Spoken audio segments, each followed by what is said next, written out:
Assalamualaikum warahmatullahi wabarakatuh. Perkenalkan, nama saya Ardi dengan NIM 091058090020 dari Prodi Agribisnis.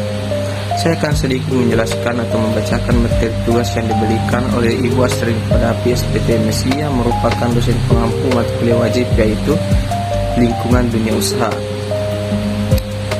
Nah, yang pertama, pengertian dunia usaha. 1. Menurut Undang-Undang Nomor 20 Tahun 2008, dunia usaha adalah usaha mikro, usaha kecil, usaha menengah, dan usaha besar yang melakukan kegiatan ekonomi di Indonesia dan berdomisili di Indonesia. Yang kedua, Wahyu 2008-119 mengungkapkan bahwa dunia usaha atau dunia industri merupakan lapangan kerja bagi masyarakat yang sudah mempunyai keterampilan sesuai dengan kebutuhan perusahaan. B. Lingkungan-lingkungan yang terdapat pada dunia usaha. Lingkungan-lingkungan yang terdapat pada dunia usaha yaitu yang pertama, lingkungan ekonomi dan hukum. Orang bersedia memulai bisnis baru jika mereka percaya bahwa risiko kehilangan uang mereka tidaklah terlalu besar. Sebagian dari risiko tersebut mencakup sistem perekonomian dan bagaimana pemerintah bekerjasama dengan atau menentang bisnis. Pemerintah dapat melakukan banyak hal untuk mengurangi risiko dan memulai bisnis, dengan demikian meningkatkan kewirausahaan dan kekayaan. Misalnya, sebuah pemerintahan dapat menjaga pajak dan regulasi pada tingkat minimum, atau pemerintah mengizinkan kepemilikan bisnis swasta, menerbitkan peraturan yang memungkinkan para pelaku bisnis untuk menulis kontrak-kontrak yang berlaku di pengadilan. Pemerintah juga dapat menciptakan satu mata uang yang dapat diperdagangkan di pasar dunia. Yang kedua, lingkungan teknologi. Sejak zaman masa prasejarah, Indonesia telah merasakan kebutuhan untuk menciptakan peralatan yang membuat pekerjaan mereka menjadi lebih mudah. Berbagai alat dan mesin diciptakan dalam sejarah telah sangat mengubah lingkungan bisnis. Tapi hanya sedikit perubahan teknologi yang mampu menyebabkan pengaruh menyeluruh dan bertahan lama pada bisnis, sebagaimana timbulnya informasi seperti komputer, modem, telepon seluler, dan sebagainya. Hal yang paling penting di antara perkembangan teknologi ini adalah internet. 3. Lingkungan persaingan. Persaingan di antar bisnis belum tentu pernah seketat saat ini. Beberapa perusahaan telah menemukan senjata untuk bersaing dengan memfokuskan diri pada kualitas. Tujuan dari banyak perusahaan adalah nihil cacat, zero defects, tidak ada kesalahan dalam membuat produk. Walau demikian, sekedar membuat produk berkualitas tinggi tidaklah cukup untuk menjadikan perusahaan mampu bersaing dalam pasar dunia. Perusahaan kini harus menawarkan berbagai produk berkualitas tinggi dan layanan prima dan harga berasing nilai. Lingkungan sosial. Demografi adalah penelitian statistik dari populasi manusia berkaitan dengan jumlah, kepadatan, dan karakteristik seperti umur, ras, gender, dan pendapatan, termasuk dengan sebagaimana seorang hidup, di mana mereka tinggal, apa yang mereka beli, dan bagaimana mereka menghabiskan waktunya. Lebih jauh lagi, pergeseran besar populasi membawa peluang-peluang baru bagi beberapa perusahaan dan menurunnya peluang bagi sebagian perusahaan lainnya. Yang terakhir, lingkungan global. Lingkungan bisnis global sangat penting.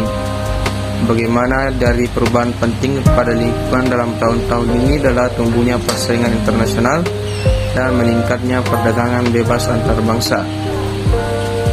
Dua yang menyebabkan bertambahnya perdagangan adalah perbaikan transportasi dan komunikasi. Perubahan-perubahan ini mencakup sistem distribusi yang lebih efisien dan kemajuan-kemajuan komunikasi seperti internet. Perdagangan dunia atau globalisasi telah sangat memperbaiki standar hidup di seluruh dunia.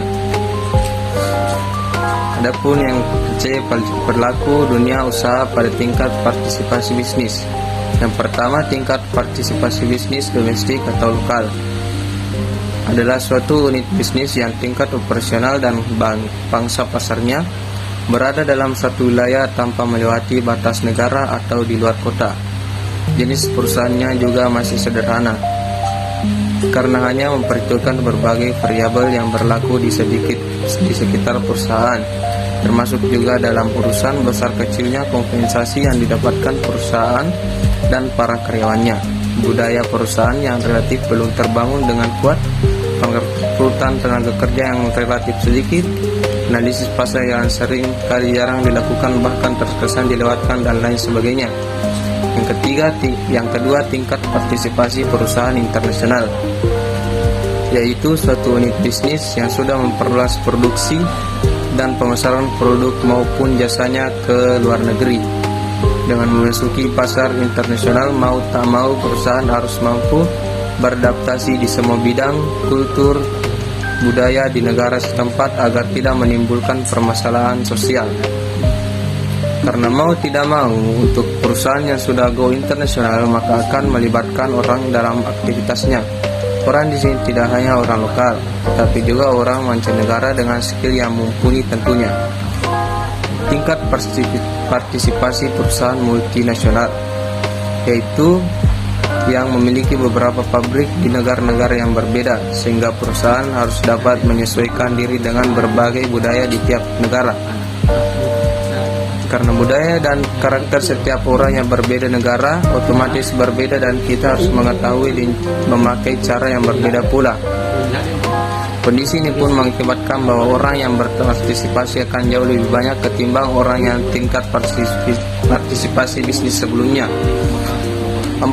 Tingkat partisipasi perusahaan global adalah unit yang memiliki kantor pusat di banyak negara lain dengan sistem pengambilan keputusan desentralisasi. Dalam partisipasi perusahaan global sudah semakin pudar dan hilangnya perbatasan pasar suatu negara dengan negara lainnya. Ini lebih tepat dan leluasa, tetapi kita juga dituntut untuk terus peka dan perkembangan dan persaingan global. Ini pun akan lebih banyak melibatkan orang untuk berpartisipasi dalam mempertahankan tingkat perusahaan globalnya. D. Maksud dan tujuan dari bisnis sangatlah jelas, yaitu tiada lain untuk membujuk orang agar mau membeli produk yang kita buat, mau memakai jasa yang kita tawarkan, sehingga produk dari jasa yang kita bisa buat beredar, berkembang dan dikenal masyarakat luas sehingga dapat mendapatkan keuntungan yang berlipat ganda. Namun tujuan bisnis untuk mendapatkan keuntungan adalah sebuah tujuan yang normatif. Setiap orang, setiap perusahaan dan lembaga apapun memiliki tujuan yang bermuara pada keuntungan dari apa yang dilakukan dan dikerjakannya. Karena pada prinsipnya orang ingin mendapatkan timbal balik dari positif dari apa yang sudah dikerjakan dengan mengeluarkan pikiran, tenaga, dan material. Kemudian untuk perusahaan besar dapat mengeluarkan kos produksi yang tinggi, melibatkan bagian pemasaran untuk menyebarkan dan memastikan produk diterima pasar. Personalia yang berfungsi menggenjot kinerja dan kualitas kerja pada karyawan. Semua itu dilakukan berupaya membuat produk dan jasa dalam jangka panjang, memenuhi kebutuhan dan bermanfaat untuk konsumen.